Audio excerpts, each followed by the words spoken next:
I want to explain the difference between using these tools to release your hip flexor.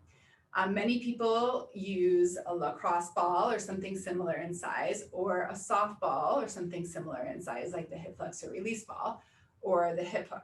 And all of these work very differently. It's very important to know if you're going to be using your time to try to get these muscles to relax, you want to be using a tool that's effective. So if you look at the anatomy of the body, you can see this is the front of the pelvis with all of your organs taken out. Here is your psoas and your iliacus muscle. And these are the hip flexor muscles you're trying to release with using the ball. When you use something that's small, like a lacrosse ball, you're providing what I would consider diffuse pressure.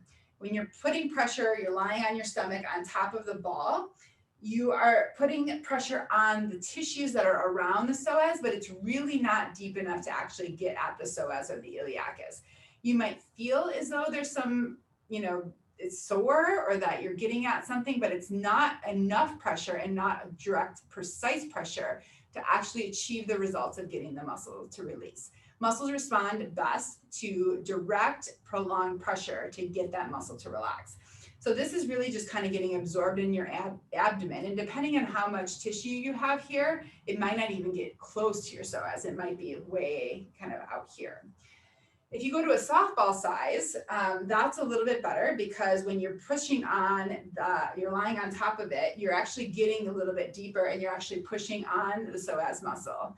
The problem with a softball is that it's pretty hard, and for a lot of people it's just too intense.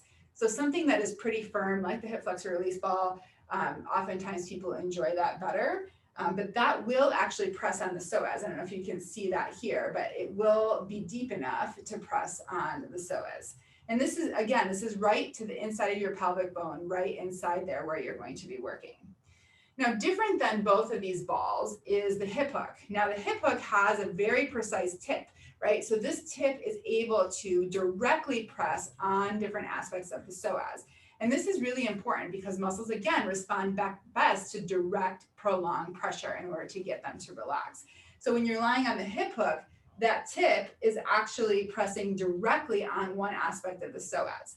Then the most important part of the hip hook is that when you do push on the lever, if it's on the ground like this, you're lying on top of it, it's pressing on your psoas. When you push on the lever, it rotates around that pelvic bone like this, which will push on the iliacus muscle.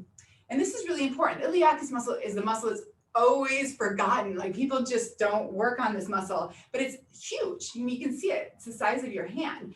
And if you're not releasing tension there, but you're working on your psoas with a softball, for example, you are not going to achieve the results that you need because both of these muscles need to be relaxed in order for the other to function well.